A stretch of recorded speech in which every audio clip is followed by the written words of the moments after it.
Hey, everybody. Just want to take a quick minute before we start today's show to tell you about another great podcast, Good Morning Liberty. It's hosted by our friends, Nate and Charlie. They've taken on the onus of trying to change people's minds of how people view libertarians. And they're doing this by leading with a message of compassion first. They're looking at the way in which policies impact people and using the principles of liberty to provide compassionate solutions. I know it's amazing, right? So much more effective than just typing loudly and screaming to yourself and commenting on Facebook statuses. But they're actually giving you tangible ways to talk to other human beings about how liberty is compassion. Amazing, right? So Nate and Charlie, they have a background in healthcare. They actually own a healthcare IT company. So at times like this and times of crisis that we have in this country right now, a great podcast to tap into to get their perspective. You can check it out 5 days per week. So if you need that daily hit of liberty, please check out Nate and Charlie over at Good Morning Liberty. We are born free, and we will die free.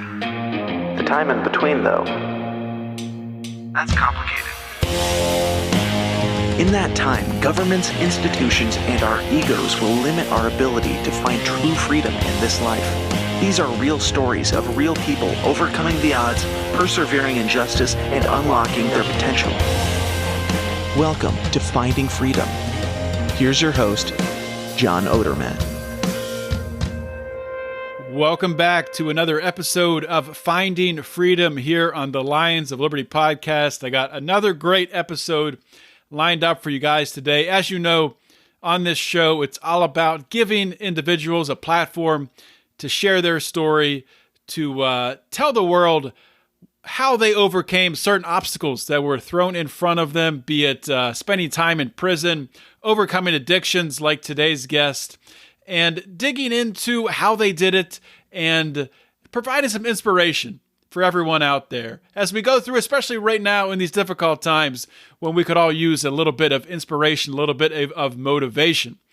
Before we get into today's show, I just want to remind everyone, if you haven't yet, if you've been listening to this show for a little while, a couple of episodes, or for a long time, if you haven't subscribed yet, please do it. Helps us out. If you haven't ever left us a nice little 5-star review and a comment, would be awesome if you did that too. Brian and I have a show coming up, a bonus show that's going to be in the main feed where we answer questions that were left on our 5-star Apple Podcast reviews. So check that out. Also want to promote Mark Claire's episode 500 is coming up. That's our Monday show, our flagship program. And he's going to have on a lot of exciting guests. So make sure you can actually be able to watch that live if you're a member of the Lions of Liberty Pride. So check that out. You'll also get it early if you're in the Pride as well. So you can join the Lions of Liberty Pride by going to patreon.com/Lions of Liberty. All right, let's get into today's show. My guest today on Finding Freedom is Kristy Laschober. Kristy had a thriving business as a wardrobe stylist in Southern California. She was born with a medical condition and became addicted to opioids as a child. After nearly 10 years of sobriety and ending a marriage to a police officer, Kristy relapsed. This change in trajectory led Kristy to trying methamphetamine and eventually to selling to a Connecticut priest who the media dubbed Monsignor Meth. As a first-time offender, she was sentenced to 60 months in federal prison. She did her time in 5 different facilities, including her last 2 years at the maximum security FMC Carswell in Texas. She was released in 2017, and graduating with honors from Southern Oregon University was her first accomplishment. Kristy continues to be a fierce advocate for prison reform, leading to the fight to remove the criminal history box that you check on all those college applications in her state, and advocating to provide opportunities for formerly incarcerated individuals to attend college. She's also a speaker, a community resource director for nonprofits, and the co-host of an emerging podcast called Survivors of Addiction. Kristy, welcome to Finding Freedom. Thank you. Thanks for having me. Well, thank you for coming on the show. And, I think we have a lot to talk about from the current podcast you're doing today. We'll probably talk about that last. I kind of like to go through linearly sort of your journey here and give you, a platform to share your story. So we'll start here at the beginning. I think a good place to start is really childhood and where you grew up, what your early years were like. So if you could kind of start by sharing really what's your story from your early years?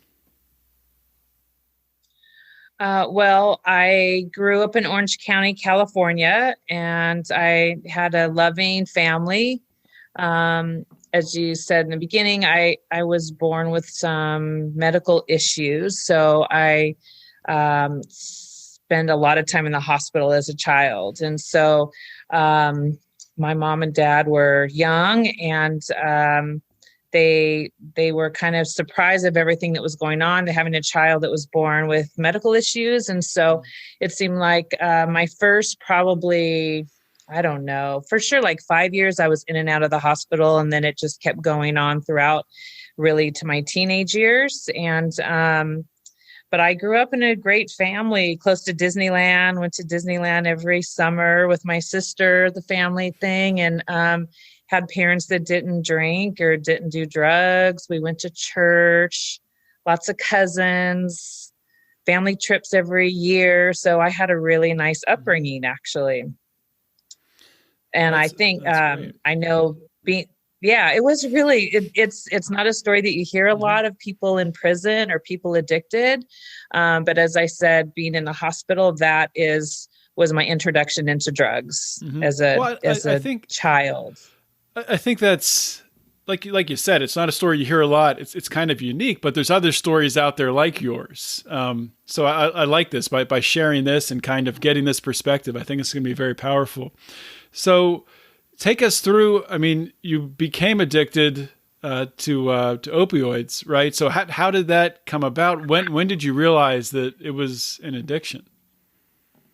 I don't know that I would have known the word addiction when I was in maybe like 4th, 5th grade. I thought it was so interesting that in the middle of the night from a dead sleep, I would wake up at the 3rd hour and 58 minutes when you can have a pain shot every 4 hours. And I always thought, God, that's so interesting that my body immediately wakes up exactly the 4th hour that I can get a shot. And not because I was in pain and I needed it. It's just my body was getting used to doing that. And I remember thinking that was an odd thing. Now looking back, I know my body was in that addiction mode. And so I knew I used it and took it and asked for it when I didn't need it for pain, but I liked it. I liked the way it made me feel. You said you were addicted. Well, you overcame the addiction, right? And ended up getting married, and you were sober for 10 years. So how did you go from, this childhood addiction to opioids to having 10 years of sobriety? Well, I was always given lots of pain medicine, even when I got out of the hospital, because I asked for it and I didn't, and I still went to school and got good grades and I worked. So I think doctors at that point, like in the 80s, the 70s, 80s, just gave me lots of it all the time. So as I got older, I liked to go to parties and drink and do other things. So I'd always have my pills and drink, or my pills and do drugs. And that was just the lifestyle. As you said, I got married when I was 27, and I still continued to do all of that. And then one day I was driving to the airport to pick up my sister from the airport, and I had taken too many pills, and I got pulled over by my husband's sergeant right down the street, which was like the worst thing ever. I was like, just take me to Tijuana jail. Don't take me home, because I knew that was like not a good thing. And so the officer took me home, and I knew that at that point, okay, I know there's a problem. I have to do something about that. And, when you're managing drugs and alcohol and knowing kind of in the back of your mind that you should stop, but still, that's a big task in front of you. So at that moment I knew, okay, I have to take on that task. And I went to rehab and I got sober. So do you think that others around you knew about your addiction, or you've been doing these pills for so long, were you able to hide it pretty easily, or? When you're addicted, you think you can hide it. I hid it, but they also knew, but because I was what people say functioning, I worked at Nordstrom. I, was in school prior to, and so I wasn't like sitting home getting high. I was doing other stuff. So people kind of made excuses based on, oh, she had that operation or whatever, they just kind of, that's just how it was. So I think a lot of excuses were made for me up to that point. So you mentioned that after the incident, when you got pulled over, you went into rehab. So what was that experience like? It was the first time I had ever tried to stop for a period of time. And I remember thinking how much of a trip it was to I could hear birds chirping, like everything such like technicolor. And I liked it. It was, it was really an interesting, kind of very new experience. And then it got scary because then feelings start to come. And I know looking back that I managed a lot of feelings with pain pills. And so now all these feelings came, and I'm used to changing the way I feel by taking a pill. And so now you can't do that. So now what do I do with all these new feelings and emotions? So yeah, that you went through all of your teenage years and 20s with really just being able to just take a pill. Yeah, a pill or drink or yeah. Once you started dealing with that and starting to, have to navigate through that without having the crutch, being able to rely on taking a pill or drinking, was that difficult to navigate even after you got out of rehab? Yeah. I remember one of the times I had gone to a doctor for something for my kidneys, and they said, oh, we'll get you some pain medicine. And it was shoot. And I said, that's okay. I'll just take some Tylenol. And when they walked out of the room, I just started bawling, what am I doing? This is new life I'm giving up that I really wanted to do, but it was so new. And I had gone to AA because there was a meeting by my house in Ana Point, and they met every morning at 7 a.m. So I would go there, and I met amazing people and a sponsor. And so I just stayed close to them while I worked and learned about sobriety. So what ended up happening when you relapsed? Well, I ended up, prior to that, after I was sober for a little bit, I started my own business as a wardrobe stylist. I had, like I said, worked at Nordstrom selling shoes, and I had a lot of people, my clients asked me if I could come to their house and help them with their clothes, put together outfits to go with these shoes I was selling them. And so I'd always wanted to do that. So I started that business. I was doing that for many years. It was really successful. And I liked being sober. I was going to adopt a child with my husband. And so things were going really well. And then all of a sudden, when things weren't, I didn't share a lot about my emotions. My husband had had an affair while we were in the middle of adoption, which was a big deal for me. And my father was dying of cancer, who was my hero of my life. And I thought I should be able to handle these emotions. And I didn't talk about it. Even when I went to the meetings, I didn't share a lot. I just listened, and which I do things differently now, but I didn't share my emotions. And so I relapsed one time. I was in the hospital and for a kidney thing I hadn't been in a while. And the nurse asked me if I wanted a pain shot. And she said, I'll get you one. And it was that moment. And I thought, I don't really need it, but a little bit of relief sounds really good. Just a little bit. I thought, one, it's not going to hurt. No one's around me. They're offering it. And, but I knew that was going to take me down another road, and it did. So what happened from there? Well, it was a whole ordeal when you know that they're giving you a shot and they put it in your vein, and it's a whole experience. And it just rushed me right back. And I loved the way that it felt. It was like coming home, kind of. And then when I got out, they gave me a whole bunch of pills, and I took them. At the time, I had been seeing somebody, and he had relapsed on methamphetamine. And then he had called me from where he was in Palm Springs and asked me to come pick him up. And I did. And then I dropped him off at the hotel, and then went back to the place where I knew he had been, and said, let me try some of this. I thought, the crazy thinking is, well, maybe if I try a little bit of this, then I will not do any more pills. And then I could be done with that. And then this for sure won't get me addicted, because I've, tried cocaine, whatever in the past. And I'm fine. That was a party thing a long time ago. I don't do that anymore. And so that wasn't the case, though. And then that just grabbed me in a way that I had not experienced since pills, and I couldn't stop. And up until this point, you were never really selling pills or selling drugs. Yeah.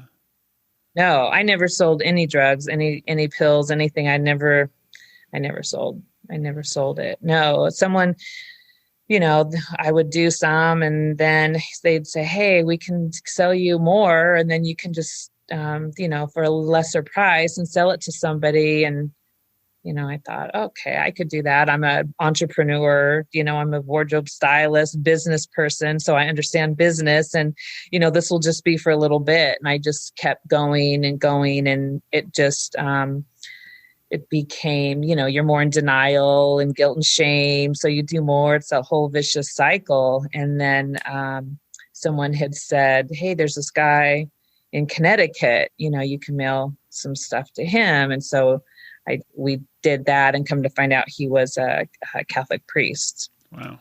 Which I had never met at the time, and still have never met in person.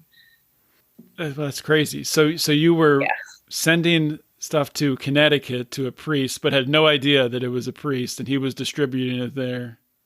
In the beginning, I didn't know, but I did end up knowing that he was a secretary to the bishop there. And I knew he was using. Mm-hmm. So I thought, I knew he was using. Just to go back to one thing you were talking about in the hospital when you relapsed and they gave you the shot. Maybe I'm just being naive here, but I guess the doctors would have no idea that you had addiction problems, I guess that's pretty standard that they don't know that. Yeah, no, they don't know. I mean, like a normal doctor would have like not pediatrician, but a general doctor. But this guy who was at USC, and no, they didn't know. And, like I said, I appeared to be somebody who, didn't have a problem with drugs. And so they always gave me a lot. Like at one point, even prior to that, a doctor in Newport Beach was giving me 200 Dilaudid every 3 weeks. That's a hardcore thing that they shouldn't give just a regular person on the street that's not dying of cancer or something horrible. That's not to blame. That just perpetuated an addiction. It's crazy what they used to give out, and I mean, it makes you wonder. Like, did the doctors know what they were doing? I mean, obviously somebody knew. The pharmaceutical companies knew what they were doing to a certain extent. But, yes. Just craziness. Yeah. So when you ended up getting arrested, can you take us through how that went down? Did you have any idea that was coming, or did it come out of nowhere? Prior to, we had gotten a little indication because money was shipped to us and drugs were shipped out and they didn't make it to each spot. And so we were thinking maybe the feds or someone was maybe either what's the word I'm thinking of? Went in the middle and got it. But like I said, I never really thought about being arrested. I was married to a police officer. I said I would go into the jails and bring him lunch. And I was part of that world, the police officer world. And so I never really thought about getting caught. It was, I don't know why, or thought that I was doing, I mean, I knew what I was doing, but it was always, well, we'll do one more and that's it. And so I was in San Clemente and walking outside, and there was a gentleman that was walking down the street rolling a baby carriage, but he looked disheveled and he was staring at me while he was on the phone. And so something told me like, okay, this is not right. Something's up here. And then I got in the car to follow him. That's how bold and ridiculous.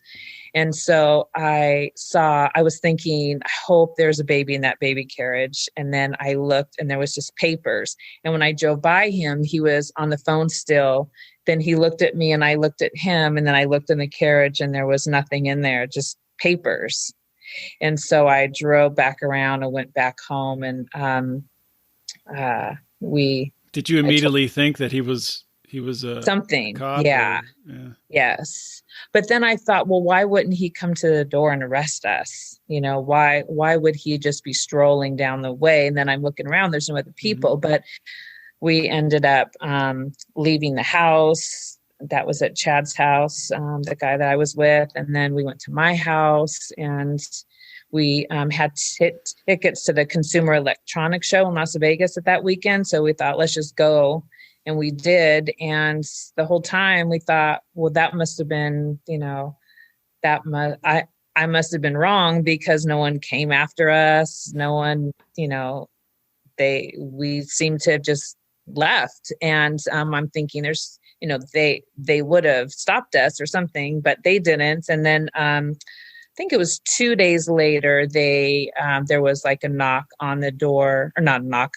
There was some noise at the door at the hotel in Las Vegas. And I thought, wow, those maids are being super loud.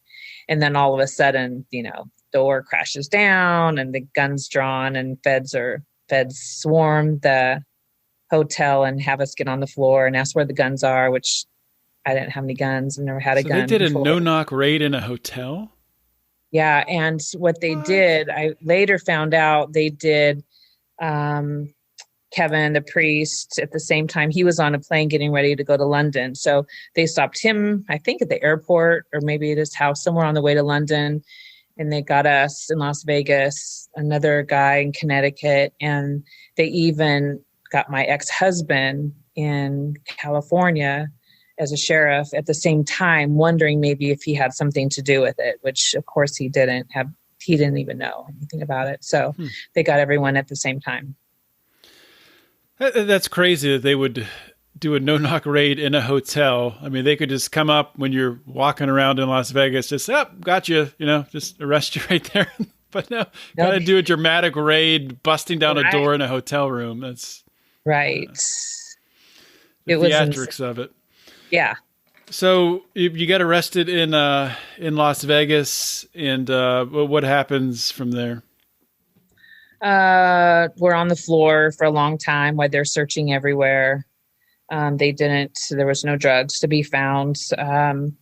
There was some GHB that they had said that they thought was meth, but it wasn't. It was a drug there was a little bit there. And then we got in the car, in the back of the police car, and that pretty much started the journey of being sentenced for 5 years. We were in Las Vegas for a while, and the judge there was going to let us go on our own recognizances, but that afternoon that we were going to walk out the door, they stopped us and said that the magistrate in Connecticut wanted to see us. So we couldn't leave. And so we ended up never leaving until I got out. So the magistrate in Connecticut wanted to see you. So did they extradite you to Connecticut then? Or yes. Yeah. So where was your trial? In Connecticut? Mm-hmm, yes. Yeah. When I was in Las Vegas, the girls said, you're going to go on Con Air. And I thought, there's not a Con Air. I thought that was just like a movie with, what's his name? Nicolas Cage. But yeah, there is a Con Air with everybody shackled, and it was intense.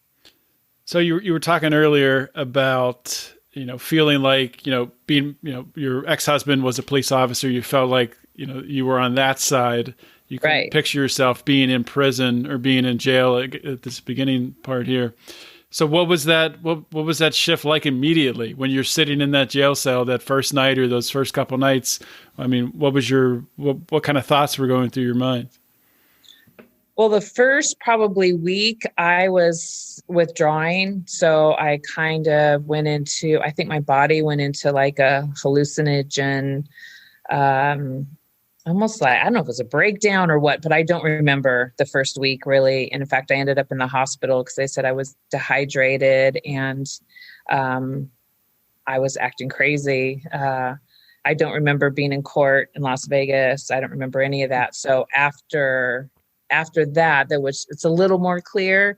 I think I was in shock most of the time that this is where I was and that I was not getting out.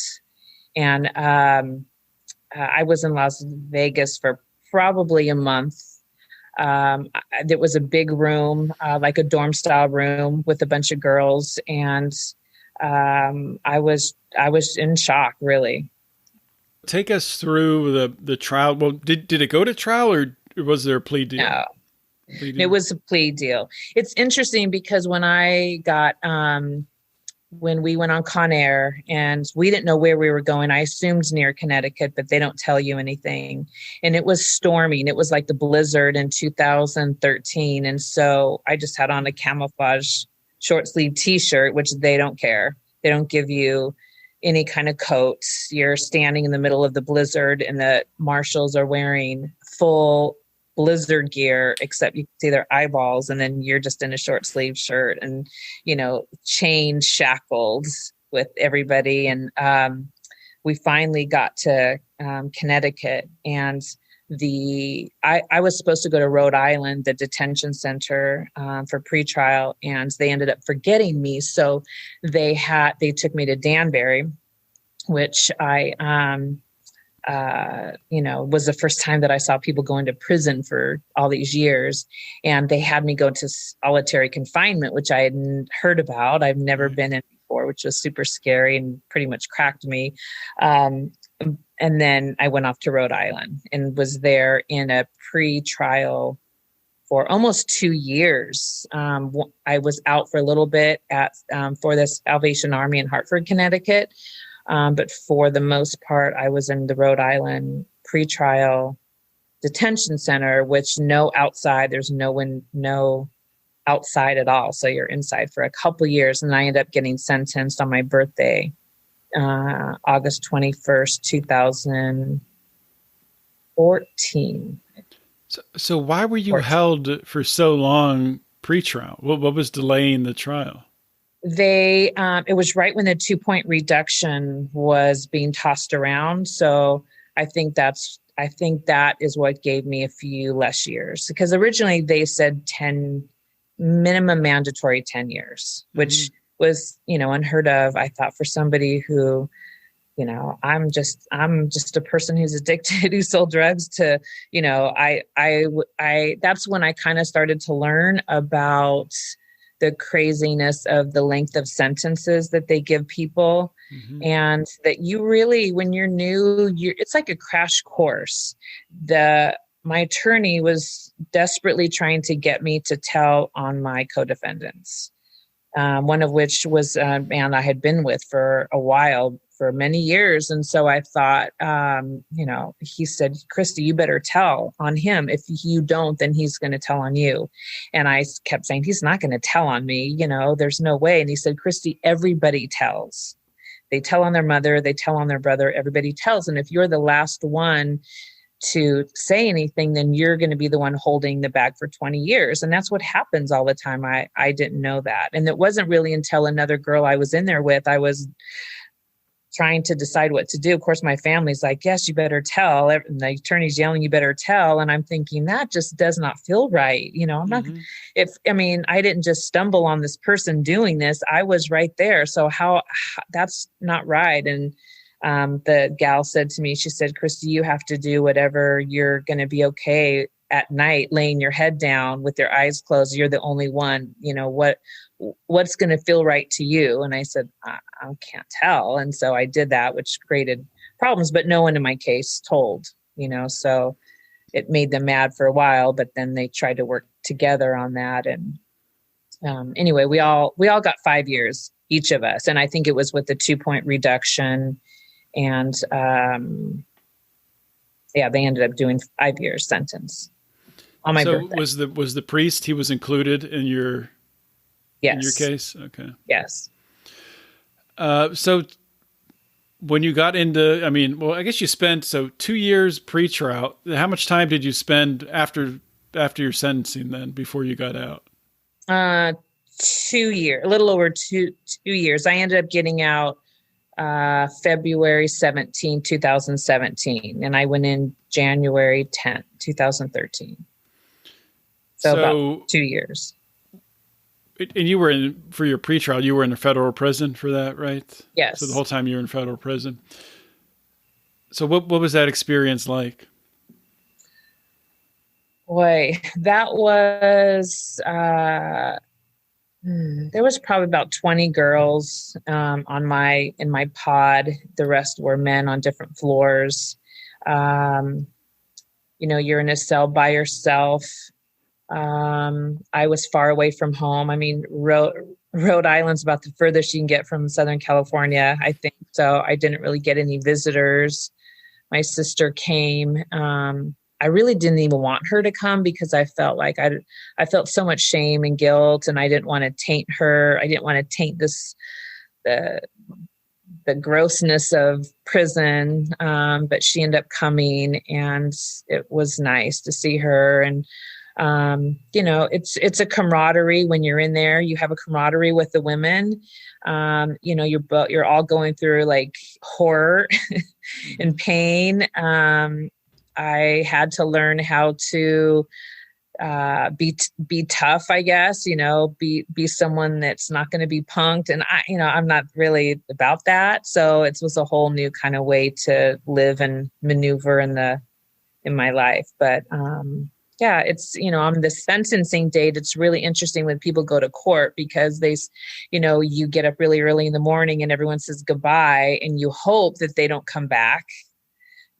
But, if you do, you get to see them again. And it's this whole weird emotional kind of thing. And I was hoping on my birthday, I'm like, well, I've been here a little over 2 years. So I'm sure, about 2.5 years? Yeah, about 2.5 years. So I thought, well, he's going to let me go. I'm sure. I'm not a bad person. I didn't mean to, or whatever the whole thing was. Mm-hmm. So when I came back that day, the girls are like, oh, I'm so sad you're back, but hey, you want to play spades? It's like this weird camaraderie thing. Yeah. That's when you're in there, that sort of becomes your family, right? Yes, definitely. So you did time in 5 different facilities, right? Yeah. In Las Vegas and Oklahoma was the transition center. I originally was in Oklahoma, the county, not the federal, because there was no room in the federal, and the county was a whole crazy experience. And then Danbury and Rhode Island and Texas. The last part I did in Texas. Mm-hmm. And I thought I was going to a camp. The judge had said, Kristy, he recommends me going to California camp. And my attorney said, oh, you'll be frolicking in a camp. You'll be fine, And so when I was in Oklahoma and the people going to California left and I woke up and I'm still there, and I realized I was going to Texas, and you try to tell them it's a mistake, but of course no one listens and you're off to wherever they send you. Do you have any idea why they didn't send you to the camp? Yeah, well, because Texas is a supposed medical center, and so I think based on my medical history, my firm belief is that they took that advantage to have another person going to a medical center, which they get a lot more money for. Um, so yeah, so that's why I went to Texas. Okay. So during your time in prison, obviously, looking at you today, you're a speaker, you're a community resource director, you host a podcast, you're talking about addiction, you're helping other people. What changed during that time in prison? You go into prison and you're an addict and you're selling drugs.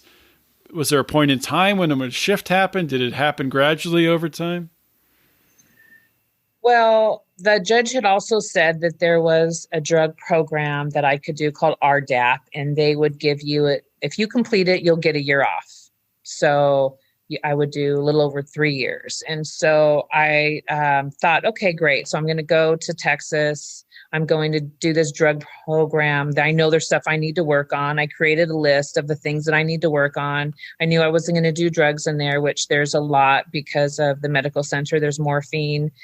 People are doing lines right next to your face, but for some reason, I knew that I was not going to do any in there. I thought if I did stuff in here, then that was going to, then my life is over. So for some reason, I feel personally that was a spiritual experience that I started in Rhode Island because like I said, I was in shock that I was even in prison. So I did a lot of soul searching, and they always say about praying. And, I thought, okay, I don't want to find Jesus in jail because that sounds so cliche and so ridiculous. But I really was praying to literally help me breathe. Like, what the hell am I doing here? And so from that point on, I was really focused on getting well. And like I said, I have a great family that's so supportive and would be there for me as I went through the process. But then, so this drug program, all the girls in Texas were like, you can't do it here. It's too hard. They don't graduate anybody. And I said, well, I'm not going to do drugs or have sex. Those are the two things you get in trouble for, fights and stuff. So I'll be fine. And so I went in there. I did the best of my ability, and I ended up getting kicked out because they said I was inauthentic. And what? Yeah, it was devastating beyond belief. I now know that is the fuel and the pain that I felt there is what fuels my passion right now to fix things. But they start with 32 girls, and one by one they would quit just because of the enormity of the way that they treated you and what they asked you to do. And so I would get mad because most of these girls didn't have any support and they needed help. I mean, we're talking bad abuse, horrific circumstances, and they would be super flip with them, the counselors there. And so that got me mad. And so, but I wasn't going to quit. I thought no matter what, I'm not quitting because I'm going home. You can do whatever you want to me. And then a few weeks before I was supposed to go home, they kicked me out. And so I had to do another year. And so that was like my bottom of devastation. Carswell is in a Air Force base. So I get kicked out thinking I'm going to be home soon, knowing I have to do a whole other year. And I'm standing looking at the jets that were flying by, and I'm thinking, I know I'm smart as these guys. First of all, I'm in prison. Second of all, I just got kicked out of a drug program for being inauthentic. And if I was authentic, I wouldn't be in prison. I don't even know what that means. They would want me to be a certain way, but I learned that I've always been a people pleaser, and I'll, put myself second, really. And what do you need? And I'll do that. That's not a problem. And they weren't telling me what they needed, but they also had the keys to let us out. So it was this whole deep, thing that screwed with you in a bad way, I guess is the nicest way to say it. And so I was working in landscaping, and I told my boss, I said, I can't believe I got kicked out. And so he was a man of few words, but he said, Laschober, put your head down, do your time, and get the hell out of here. And so I did that. And throughout that time, I just did a lot of soul searching, and kind of from that point was able to learn who I was, learn how to be authentic, which meant learn how to use my voice, even though it rubs up against other people. And that's just really been the journey that I've been on ever since. I want to say too, that when I was in Texas, they had me at, and I don't think people know this, and that's kind of like my next thing I want to talk about when other advocacy work, but because of medical issues, they send you far away from your family. They send you to a maximum security, where I'm in prison with, serial killers, which I still communicate all the time with lifers in there, that I ended up being, my friends, my people that I was with for a few years. You're in a cell with somebody who's a serial killer in a, small cell with 4 people. You really, it's so interesting being around people that you think I'll be able to see something that will show them to be, have those kind of attributes, and you don't. But my point is, when they had me at a care level 3, which meant, in the book, in the handbook, it says needs help with daily activities such as eating, bathing, and getting dressed. So when you're at care level 3, that means they get more money for you because of all the effort that that staff has to put into you, which they don't have anybody there really, unless you're on hospice, that needs help eating, bathing, and getting dressed. So I spent 2 years trying to get them to change that, and they didn't until the very end. Right before I was going to leave, the counselor called and she's like, "Kristy, why are you at care level 3?" And I was, at that point I was like, doesn't matter. It's been 2 years. I've been trying to get that question answered. And just with the flip of a keyboard, she changed it. And I'm certain it's because I was going to the halfway house, and they don't want somebody that, doesn't need any of those services to be a care level 3. So it's all very, criminal, for lack of a better word, in there. Yeah, it is so criminal. Yeah. it is criminal. They couldn't get money for you anymore, and the halfway house didn't have people to do that. So that's crazy. I mean, it's not surprising, right? Because it's criminal. It's what it is. It's criminal. They're stealing money in order. Yeah, and I'm certain that's why they kick people out of the drug program, and that's why, or whatever they do, and that's why I'm certain that's part of the reason that I got kicked out, because then I'm there another year. And I wouldn't believe it if I was listening to somebody telling me that. I'd be like, there's got to be more to it. But yeah, it's pretty crazy. So since you've gotten out now, can you tell us a little bit about the work you've been doing? You're working for a nonprofit now. How did you get involved in that, and what type of work is it? Well, I first got involved into a reentry court. When I was in Texas, there was a book that showed all the states, and it said all the reentry services and resources per each state. And I decided to go to Oregon because my family had moved to Ashland, and I thought I wanted to be near my mom so she'd feel okay about me being safe and being around her. And so I looked in this book and there was nothing in Oregon. Like, the whole binder was blank. And so I thought, man, okay, I'm screwed. I don't know anything about resources. I've never fortunately needed them. So I just figured there was nothing, and I was just going to have to, climb my way out of this guilt and shame of incarceration, because you always hear how hard everything's going to be. And so a reentry court, there's a gal named Judge Ann Aiken, who's the federal judge, and she actually once a month she'll come to reentry court, and the people that have got out of prison, most of which she is sentenced, she then will say, okay, you're out, sometimes 20, 30, 10 years. And she says, what can I do to help? And she, like, boots on the ground, makes phone calls to get your license, to help you, to get counseling, to get anything you need. And so she was very persuasive in me going to college. And so I ended up going to college, and I graduated last June. That's awesome. Thank you. And it was called Innovation and Leadership, a Bachelor of Science. Mm-hmm. And there was a nonprofit nearby. It was called Reclaiming Lives, and it's the Recovery Cafe. And they help people coming out of prison, which I didn't even know was right down the street from where I was, and then help people get sober and recovery plans and stuff. And so I would go here, it's where I am right now, after school, just to volunteer. And so I ended up getting a job here. Now I work here full time. That's awesome. Mm-hmm.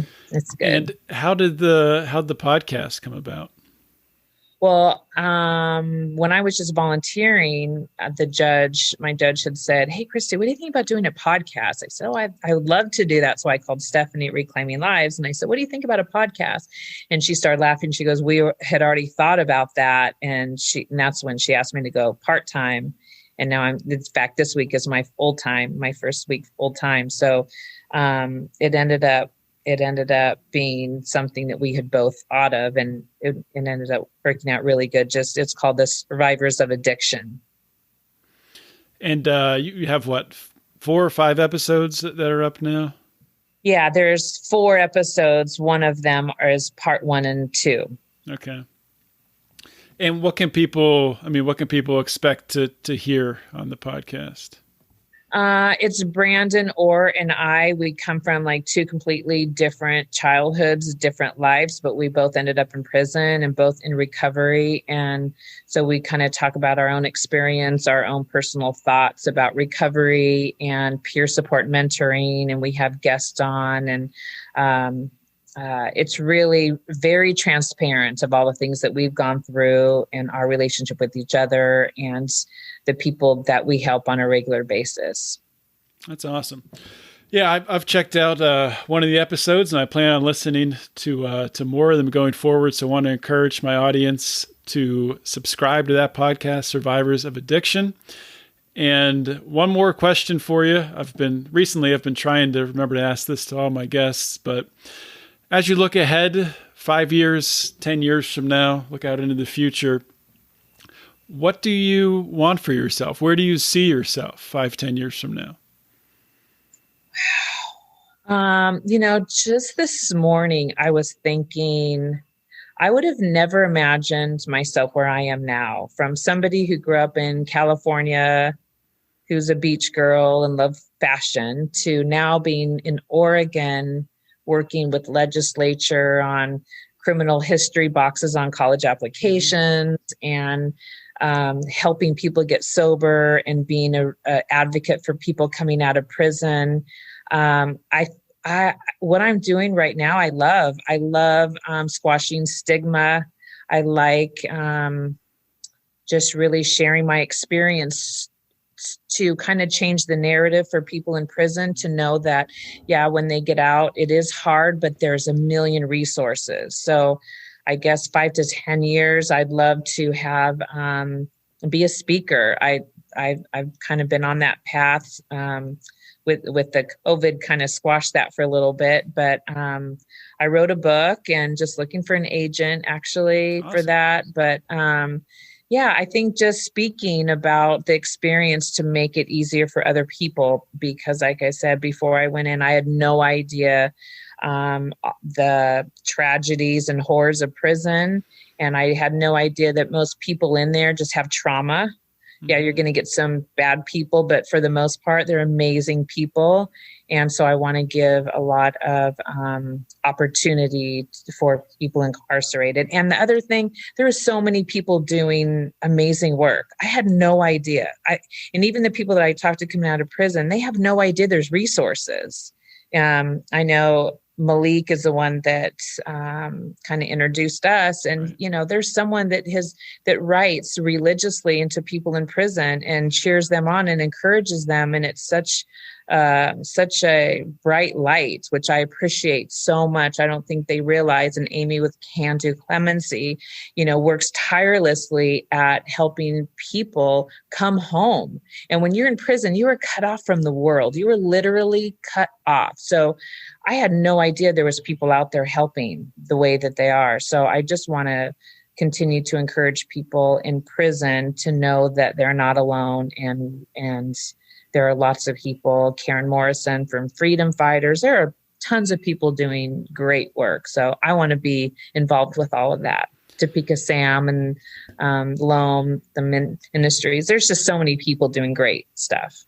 Yeah, it's so amazing. I mean, and your story is a great example of it. But there's so many people who, once they get out of prison, they immediately turn back around and think, how can I help? How can we make this transition easier for other people reintegrating? It's almost like growing based on that, as we're seeing more clemency and more compassionate release. And I feel like I've seen it just in the past year here with more people getting out, that there's so many people who just got out who are ready to lend a hand. It's amazing to see. Yeah, and that's the thing. Besides helping others, that's what fuels, I think, our own growth and healing and joy. Mm-hmm. Because you wouldn't think. I mean, a lot of people say when you get out, you want to run from prison, but really, just being of service, and even people that have not been in prison that can be of service, that's where the joy just really expands and connects humanity, I think. Mm-hmm. Well, it's been great talking with you, Kristy. I want to give you one more chance to plug anything that you want to plug. And if you want to give any parting advice or words of wisdom to the audience out there. Well, I have my website's KristyLaschober.com. And as John said, for our podcast called The Survivors of Addiction from Reclaiming Lives. And if anyone's being released to Oregon, we have a big nonprofit that will help with everything from beginning to end, getting out. And I want to thank Malik for introducing us and for all the work that he does. And I think just want to tell people that they aren't alone. There is always someone going through something else. And that the more transparent you are about your story, the more shame is released and the more you can live into your superpower of helping others. Thank you, John, so much for having me here. That's awesome. Thank you so much for coming on the show. Thank you. All right. Hey, everybody, taking a quick break here from the show. Wanted to remind you all to check out my man Tyler Colford, a.k.a. Crypto Man, and his new song, Free Ross. If you didn't hear my recent interview with Lynn Ulbricht, that was Felony Friday, episode 230. Interviewed Lynn Ulbricht, played Tyler's song, Free Ross. It's fantastic, phenomenal. Not just for the message of freeing Ross Ulbricht, but overall for changing the broken criminal justice system. All the proceeds from the Free Ross song, hashtag Free Ross by Crypto Man. You can find it on Spotify and Amazon Music. 100% of the proceeds from the song, hashtag Free Ross by Crypto Man, go towards freeing Ross Ulbricht. So please check it out.